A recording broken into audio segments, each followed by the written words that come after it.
Dead, وہ دھیرے سے بولی، میں آپ کو کچھ بتانا چاہتی ہوں۔ کیا؟ یہی کہ میں آپ سے بہت محبت کرتی ہوں۔ اس کی بات کو سن کر وہ ہنس پڑے۔ بس یہی کہنے کے لیے تم نے میری اہم میٹنگ میں مداخلت کی، میرے سیکرٹری کو جاب سے نکلوایا، رحیم کو ڈانٹ پڑوائی اور مجھے اتنا پریشان کیا؟ بالکل، وہ مسکرائی، کیونکہ اگر میں شیخ جہانگیر کی بیٹی ہوں تو آپ کی میٹنگ سے زیادہ اہم ہوں۔ میری عزت کرنا آپ کے ملازمین پر لازم ہے اور میرا حکم ٹالنے کا اختیار کسی کو نہیں ہے۔ صحیح کہہ رہی ہوں نا؟ جہانگیر نے بغور اس کا چہرہ دیکھا۔ اس کے چہرے پر اب بھی وہی معصومیت تھی، مگر لب و لہجہ اور پراعتماد شخصیت پہلے والی سمل کے برعکس تھی۔ کہاں وہ ڈرپوک، کم ہمت، بات بات پہ رونے والی لڑکی، کہاں آنکھوں میں آنکھیں ڈال کر دیکھنے والی لڑکی۔ بالکل صحیح کہہ رہی ہوں، انہوں نے مسکرا کر اس کی تائید کی۔ ڈیڈ، میں اپنی اسٹڈیز مکمل کرنا چاہتی ہوں۔ سمل نے اپنی خواہش ان کے سامنے رکھ دی۔ ہسپتال کے اس نعیم تاریک کمرے میں اپنی رات جو فیصلے کیے تھے، تعلیم مکمل کرنا بھی ان میں سے ایک تھا۔ اب اس نے اس کے دوست بنانے شروع کر دیے تھے۔ حماد، فرحہ، رابعہ، عمران، زائدہ، رمیسہ، سب اپر کلاس سے تعلق رکھنے والے اس کے اہم عمر لڑکے لڑکیاں تھیں۔ یہ سمل ہی تھی جس نے ان کی طرف دوستی کا ہاتھ بڑھایا تھا۔ جلد ہی سب آپس میں بہت گھل مل گئے تھے۔ ویسے بھی دوستی میں شکل یا جسمانی نکات اہمیت نہیں رکھتے۔ سمل نے ایک اور کام بھی کیا تھا۔ اس نے اپنی پرانی ڈائری سے اسکول کے زمانے کے کلاس فیلوز کے ایڈریس اور فون نمبر نکالے۔ کچھ اسلام آباد کے ہی لڑکے لڑکیاں تھیں، کچھ لڑکیاں لیروٹی اسکولز میں اس کے ساتھ پڑھتی تھیں۔ ان میں سے کسی سے بھی اس کی اچھی دوستی نہ تھی، لیکن اس کے باوجود بھی اس نے سب کو دوبارہ اپنی زندگی میں شامل کرنے کا فیصلہ کیا۔ سب سے پہلے اس نے لیروٹی اسکول کے کلاس فیلوز کو خط لکھے۔ کیرولن، ڈینا، کیلی، لیوز اور فریہ احمد اس کے جان پہچان کے تھے۔ ڈینا کے سوا سب نے جواب دیا کیونکہ ڈینا جرمنی چلی گئی تھی۔ سمل نے اسلام آباد کے بہت سارے کلاس فیلو سے رابطہ کیا اور پھر گھر میں گیٹ ٹوگیدر ارینج کر کے انہیں بلایا۔ ان میں سے اکثر آئے تھے، یوں ایک دفعہ پھر وہ سب اچھے دوست بن گئے تھے۔ ایسا سب کچھ سمل نے اس لیے کیا تھا کیونکہ خرم کہتا تھا، تعلقات بنانے سے بنتے ہیں، دوست برے وقت کا سہارا ہوتے ہیں، تم دوست کیوں نہیں بناتی؟ فریہ احمد، اپنے خط لکھنے کے 20 روز بعد اس نے جواب دیا تھا۔ اس نے لکھا تھا، سمل، تمہارا خط پڑھ کر اتنی خوشی ہوئی یا بتا نہیں سکتی۔ تم نے بھی سوچا کیسے کہ میں تمہیں بھلا دیا ہے؟ بھلا کوئی بھی تم بھلا دینے والی لڑکی ہو۔ میں اپنا فون نمبر لکھ رہی ہوں تو مجھے کال کرنا، کیونکہ خط کے ذریعے بات کرنے کا ذرا مزہ نہیں آتا۔ فون ضرور کرنا، فقط فریہ احمد۔ خط پڑھتے ہوئے اس کے لبوں پر بے اختیار ایک مسکان بکھر گئی۔ اسے کئی سال برس پہلے والی نوعمر فریہ یاد آ گئی، جس سے زیادہ پوری کلاس میں کوئی خوبصورت لڑکی نہیں تھی۔ سبز آنکھوں والا اور دل نشین چہرہ یاد کرتے ہوئے سمل کو اپنی کم مائگی کا احساس بہت شدت سے ہوا تھا۔ اگر وہ خوبصورت ہوتی تو خرم اسے ٹھکرا کر نہ جاتا، مگر خرم کا دولت مسئلہ تھا، حسن نہیں۔ اس نے سر جھٹک کر اس کو یاد دل سے نکالنا چاہا، پتائی پر دھرا ہوا فون اٹھا لیا۔ ہیلو، ایک مردانہ آواز اس کی سماعت سے ٹکرائی۔ ہیلو جی، میں فریہ سے بات کر سکتی ہوں؟ وہ پراعتماد لہجے میں بولی۔ فریہ، ایک منٹ۔ مخاطب نے فون سے پرے کر کے آواز دی کہ حیدر، فری کدھر ہے؟ آواز اتنی اونچی تھی کہ سمل بآسانی سن سکتی تھی۔ فری آپا، وہ میرا خیال ہے بیل بجی تھی، خرم بھائی کو ریسیو کرنے گئی ہیں۔ پیچھے سے ایک آواز ابھری۔ وہ سمجھی کہ اس کا غلط نام سنا ہے۔ اچھا، خرم آ گیا۔ اب ریسیور میز پر رکھ دیا گیا تھا۔ تھوڑی ہی دیر بعد فریہ لائن پر آ گئی۔ رسمی کلمات، حال احوال اور موسم کی صورتحال بتانے کے بعد سمل نے اسے فون اٹھانے والے کی بابت سے پوچھا۔ وہ عماد ہوگا۔ ایک منٹ، کوئی بدتمیزی تو نہیں کی؟ ویسے ہے بہت شرارتی۔ نہیں، میں تو ویسے ہی پوچھا ہے۔ عماد تمہارا بھائی ہے؟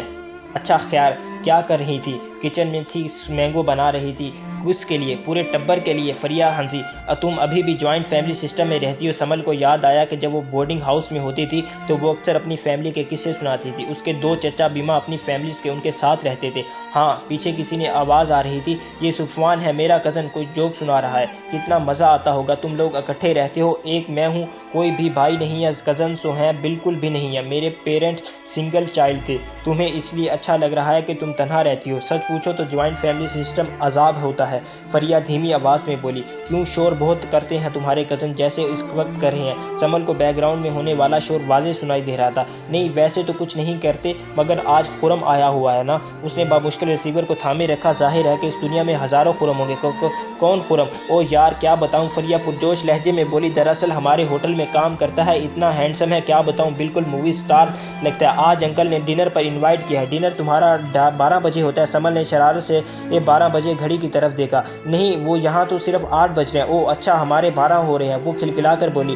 پھر صرف کچھ دیر ادھر ادھر کی باتیں کرنے کے بعد فون بند کر کے سونے کے لیے لیٹ گئی۔ خرم کی یادوں نے پھر اسے آ گھیر لیا۔ میں اپنے دل کا کیا کروں خرم، میں اب بھی اتنا کچھ ہونے کے باوجود بھی اپنی ڈراسی کو یاد کر کے روتی ہوں۔ ابھی بھی خرم تم مجھے یاد آتی ہو، مگر میں اس محبت کے خواب نہیں دے سکتی جس کے جگنو تم مجھ سے چھین کر لے گئے۔ میرے خوابوں کی تعبیر سے پہلے ہی تم نے چکنا چور کر دیا۔ اس کے آنسو ایک آنکھ سے نکل کر اس کے بالوں میں گم ہو رہے تھے۔ زندگی ایسے ہی گزرتی جا رہی تھی، روز و شب ایک جیسے گزر رہے تھے۔ بس یہی سمل تھی، سمل جہانگیر کی زندگی۔ کوئی چھوٹی سے چھوٹی بات بھی اسے خرم کی یاد کو تازہ کرنے پر مجبور کر دیتی تھی، جیسے فریہ کے ہوٹل پر کام کرنے والا خرم۔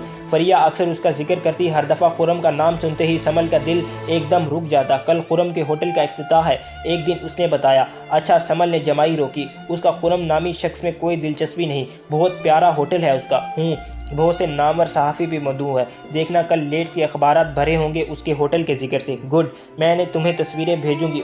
اوکے۔ سمل نے شانے اچکا دیے۔ 15-20 روز بعد اس نے فریہ کا ایک بھاری بھرکم خط موصول ہوا۔ خط تو محض 3-4 سطروں پر تھا، لیکن اس میں مختصر خرم زید کے ہوٹل کی افتتاحی تقریب کے حال احوال لکھا تھا، باقی تقریبات کے تراشے ہوئے تصاویریں تھیں۔ اس نے سر جھٹکا کر لفافے میں وہ چند تراشے ہوئے ایک خط نکالے اور شبہ سرخی کے لگی ہوئی تصاویر پر سمل اپنی نظریں نہ ہٹا سکی۔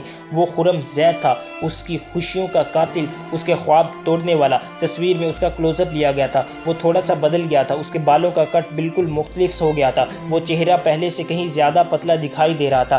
ڈارک 3 پیس میں اس کی پرسنالٹی بہت ڈیشنگ لگ رہی تھی، وہ مسکرا رہا تھا تو دولت اس کو مل گئی تھی۔ سمل نے تصویر میں ہوٹل کے پرکشش عمارت کی طرف دیکھتے ہوئے، وہ بہت جلد ہی ایک بڑا ہوٹلیئر بن گیا تھا۔ سمل نے باقی تصویریں نکالی، یہ سب کیمرہ فوٹو تھی۔ فریہ اس کے کزن گھر والوں کے ساتھ خرم کافی اٹیچ لگ رہا تھا۔ اس نے وہ تمام تصویریں تراشے، ڈسٹ بن میں پھینک دیے اور اس کے بعد کو بھلانے کی صحیح کرنے لگی، لیکن دونوں اندر خرم کی کامیابی کی ایک خوشی محسوس ہوئی تھی۔ خرم زید نامی شخص کو بھلانے کی ناکام کوشش کرنے کے باوجود بھی اس نے فریہ سے تفصیلاً اس کے بارے میں پوچھا۔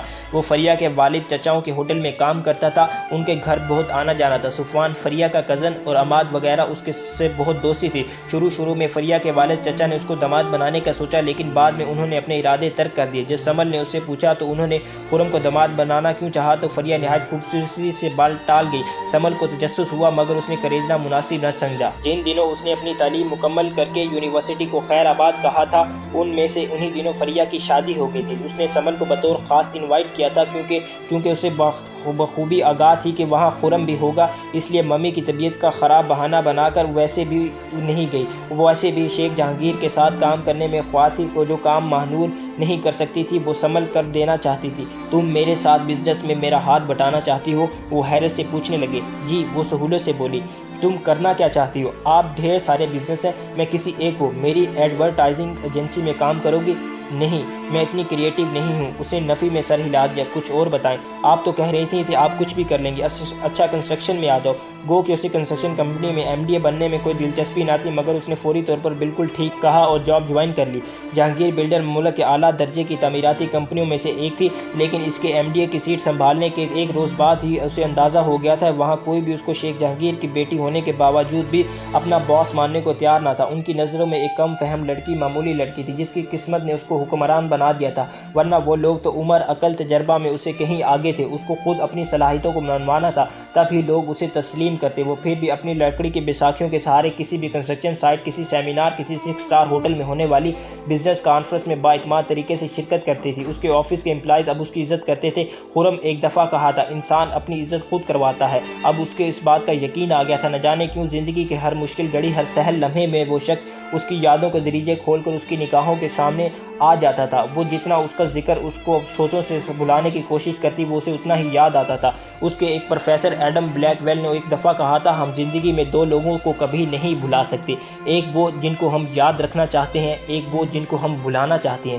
وہ خرم کو بھلانا چاہتی تھی، اس لیے وہ اس کو نہیں بھلا پاتی تھی۔ کسی نہ کسی بات پر اس کا ذکر آ ہی جاتا تھا، جس طرح اس روز جہانگیر صاحب نے اسے فون کیا تھا۔ کہاں ہے آپ ڈیڈ؟ میں مانچسٹر ہوں۔ اچھا، آپ تو میونخ تھے۔ ارے بھائی، میں وہاں سے آ گیا ہوں، اب ادھر ہی ہوں، 1-2 روز سے ہوں۔ وہ مصروف لہجے میں بولی، اس کے سامنے فائلوں کے انبار جو اسے دیکھ رہا۔ میں یہاں ایک جگہ دیکھی ہے، وہ پرجوش لہجے میں بتایا۔ کیوں، اب آپ اکاؤنٹس ری چیک کر رہے ہیں؟ آف کورس، ایک شاپنگ پلازا بنانا ہے۔ کیوں؟ اس نے غیر حاضر دماغی سے پوچھا۔ دوسری شادی کرنی ہے، اس لیے وہ جھلا کر بولا، او سوری، میں شرکت نہیں کر سکوں گی، مجھے یہ بل دیکھنے ہیں، مگر ڈیڈ، مما اور مہنور کو بتا دینا۔ جواب میں اس نے ایک بھرپور کہکا سنائی دیا۔ ویل ڈیڈ، جگہ دیکھ لی ہے تو ڈیل بھی کر لی ہوگی۔ مجھ سے برائے نام مشورے کی وجہ؟ میڈم، آپ میری کنسٹرکشن کمپنی پر قبضہ کر کے بیٹھی ہیں، آپ سے پوچھ کر ہی وجہ تعمیر ہوگی نا؟ بالکل، اس نے اتفاق کیا تھا۔ پھر وہ دونوں کافی دیر تک تعمیراتی کام ڈسکس کرتے رہے۔ انہوں نے بات طے کر لی تھی مگر رقم ابھی ادا کرنا تھی۔ اس رات کام سے فارغ ہو کر شیخ جہانگیر نے ان کو ہوٹل میں فون کیا۔ ڈیڈ، اگر آپ ڈیل ہو گئی ہے تو میں نے سوچا ہے کہ آئندہ کا لاہے عمل تیار کر لوں۔ کیوں ہوگی ڈیل؟ وہ پوچھنے لگے۔ بھاڑ میں گئی ڈیل۔ وہ کافی غصے میں تھے۔ کیوں؟ وہ ایک دم سسپٹا کر بولی۔ خیریت کہاں کی؟ میں نے 2 ملین لگائی تھی، وہ 3 ملین میں لے اڑا۔ وہ تپے ہوئے تھے۔ وہ کون ہے؟ ایک ٹین ایجر، تازہ بزنس کا بخار چڑھا ہے، لیڈز میں چند ہوٹل بنا کر سمجھ بیٹھا ہے کہ مانچسٹر بھی لیڈز ہے۔ ٹین ایجر لڑکے نے چند ہوٹل بنا لیے ہیں؟ وہ حیران ہو کے پوچھی۔ ٹین ایجر کہنے کا مطلب ہے وہ ناتجربہ کار ہے، اسٹوپڈ۔ اچھا کون؟ وہ پوچھنے لگی۔ خرم زید نام ہے اس کا۔ وہ بری طرح چونکی۔ وہ زمین بھاڑ میں گئی زمین۔ اس کا موڈ بہت خراب تھا۔ It's okay dad, calm down. اس 2 ٹکے کے لڑکے نے مجھے اتنی آسانی سے آؤٹ وٹ کر دیا اور تم کہتی ہو کہ کام ڈاؤن؟ وہ اب غصہ میں ہو رہے تھے۔ وہ 2 ٹکے کا نہیں ہے۔ اس نے سوچا خرم زید کی بے عزتی وہ برداشت نہیں کر سکتی تھی مگر اس وقت یہ کہنے میں اس کی ہمت نہ تھی، اس لیے ان کا غصہ ٹھنڈا کرنے کے لیے مکمل صحیح کرنے لگی۔ رات کو تمام کام ختم کر کے کرسی پر بیٹھی سمل کو خلاؤ میں گھورتے ہوئے دل ہی دل میں خوشی محسوس ہوئی تھی کہ اب خرم اتنا آگے نکل چکا ہے کہ وہ شیخ جہانگیر جیسے شخص کو آؤٹ وٹ کرے۔ واو، اس نے سوچا، میری تو یہی دعا ہے کہ خرم تمہاری جو بھی مقصد ہے، جو بھی آرزو ہے، جو بھی خواب ہے وہ پورے ہو جائیں۔ تمہارے لیے دعا کے علاوہ میں کر ہی کیا سکتی ہوں، اور خود اپنے لیے بھی۔ مہنور نے اس وقت ملاقات زیادہ تر ہوتی نہیں تھی۔ وہ جب آفس میں ہوتی تو مصروف رہتی، وہ گھر میں ہوتی تو اپنے کمرے یا اسٹڈی کو آفس بنائے رکھتی۔ اس کی روٹین میں باپ کے لیے اور کسی حد تک ماں کے لیے تو وقت تھا مگر بہن کے لیے 1 منٹ نکالنا بھی مشکل تھا۔ آتے جاتے کبھی ہیلو ہائی ہو جاتی، لیکن یہ رہا سا تعلق اس وقت بھی ختم ہو گیا جب مہنور نے ایک مشہور راک اسٹار ادیم افندی سے شادی کر لی تھی۔ شیخ جہانگیر کو اس کا بہت صدمہ ہوا تھا۔ بے شک وہ کسی سے بھی شادی کر لیتی مگر مشورہ دینا تو اس کے باپ کا حق تھا۔ اس نے اسے بلانا بھی نہ، ایک خبر دینا بھی مناسب نہ سمجھا، اس لیے تو وہ بھی نہ لیا کہ وہ خبر سنائی تھی۔ جہانگیر ایک گلوکار کو جانتے تھے، اس کو اپنا کریئر بنانے کے لیے ایک اسامی کی ضرورت تھی، اس لیے ایک آدمی کی امیر بیٹی سے شادی کرنا اس کے لیے کتنا سود مند ثابت ہو سکتا تھا جہانگیر بخوبی اندازہ کر سکتے تھے کہ وہ حقیقت سے خبر تھے۔ اس لیے جب مہنور نے اپنے شوہر کے ہمراہ جہانگیر پلس میں داخل ہوئی تھی انہوں نے اپنا فیصلہ سنا دیا۔ مہنور، آج سے میرا اور تمہارا کوئی تعلق نہیں، آج ہمارا تعلق ختم ہو گیا۔ میرے ساتھ ساتھ اس گھر سے تمہارا تعلق ختم ہو چکا ہے۔ تم اس گھر سے کپڑوں اور جوتوں کے علاوہ ایک پیسہ بھی نہیں لے کر جا سکتی۔ اپنی جائیداد کاروبار میں سے تمہارا حصہ ختم کر چکا ہوں۔ کل کے اخبارات کے مطابق میں تمہیں اپنی منقولہ اور غیر منقولہ جائیداد سے آگ کر چکا ہوں مگر اب سب کچھ سمل کے نام ہے۔ میری وصیت کے مطابق تمہارا کسی چیز پر کوئی حق نہیں ہوگا چونکہ میری جائیداد موروثی نہیں، اس لیے تمہیں میری وصیت کو کسی بھی قسم کی عدالت میں چیلنج نہیں کر سکو گی۔ اگر تم نے کبھی میرے خاندان کو خراب کرنے کی کوشش کی یا الٹی سیدھی بات میڈیا کے سامنے کی تو میرے دل میں اگر تمہارے لیے تھوڑی سی بھی جگہ باقی بچ گئی ہے تو وہ بھی ختم ہو جائے گی۔ اور بیٹا مجھے معلوم ہے تم میری دشمن مول لینے کا رسک نہیں لوگی۔ اب تم اپنا ضروری سامان لو اور جاؤ۔ وہ جانے کے لیے مڑے مگر کسی خیال کے تحت رکے۔ And remember, no currency and jewellery. اتنا کہہ کر وہ اپنی اسٹڈی جاب کی طرف چل گئے۔ سیڑھیوں کی قریب کھڑی سمل نے بغور مہنور کا زرد پڑتا چہرہ دیکھا۔ جب خرم کی بات تھی تو وہ بہت شرائط رکھنے کو کہتی تھی۔ اس نے سوچا اب ادیم کے معاملے میں بھی اس نے کوئی شرط نہ رکھی۔ ادیم سے تو بہتر خرم تھا، لالچی صحیح مگر عزت کے ساتھ مجھ سے شادی تو کرنا چاہتا تھا، نہ کہ مہنور کی طرح کورٹ میرج کی رسوائی اٹھانا پڑتی۔ کیا ادیم کو دیکھ کر مہنور وہ حس جس سے وہ لوگوں کے لالچ کا اندازہ لگاتی تھی ایک دم ختم ہو گئی تھی؟ کیا اس کو اتنی بھی سمجھ نہیں آئی تھی کہ وہ ڈیڈ کے ٹکڑوں پر پلنا چاہتا ہے؟ اگر وہ وقت مہنور کو کچھ ایسا دکھائی نہ دیا تھا تو میری باری اسے خرم میں لالچ کیسے نظر آ گیا تھا؟ وہ بیساکھی کے سہارے چلتی ہوئی ان دونوں کے قریب آئی۔ مہنور نے سر اٹھا کر اس کی جانب دیکھا۔ اب دولت کی کنجی اس کے پاس تھی تو وہ ایک دم کھڑی ہو گئی۔ سمل پلیز ڈیڈ کو سمجھاؤ، وہ یہ فضول کی ضد چھوڑ دیں، ان کی دولت میری بھی ہے، اگر میری ہے تو اس پر ادیم کا بھی حق بنتا ہے۔ وہ کیوں اس طرح؟ 1 منٹ، سمل نے تیزی سے اس کی بات کاٹی۔ 1 منٹ ٹھہرو، جب خرم کا میری دولت پر کوئی حق نہ تھا تو بھلا ادیم کا اس جائیداد پر کیا حق ہے؟ اگر خرم لالچی تھا تو کہ ادیم کتنا قناعت پسند ہے بلکہ غیرت مند ہے۔ ادیم کے چہرے پر ایک رنگ آ رہا تھا، ایک جا رہا تھا، کیونکہ وہ کچھ کہہ اس لیے نہیں رہا تھا کیونکہ اب وہ تمام دولت کی وارث سمل تھی۔ سمل مہنور منمنائی۔ نور وہ چپچپا کر بولی، تمہارا ڈیڈ کی دولت بلکہ میری دولت پر کوئی حق نہیں ہے۔ اب جس طرح ڈیڈ نے کہا ہے اپنا سامان اٹھاؤ اور چلی جاؤ یہاں سے، اس طرح اب تم یہاں سے چلی جاؤ۔ وہ کہہ کر پلٹی۔ سمل تم میرے لیے کچھ نہیں کر سکتی۔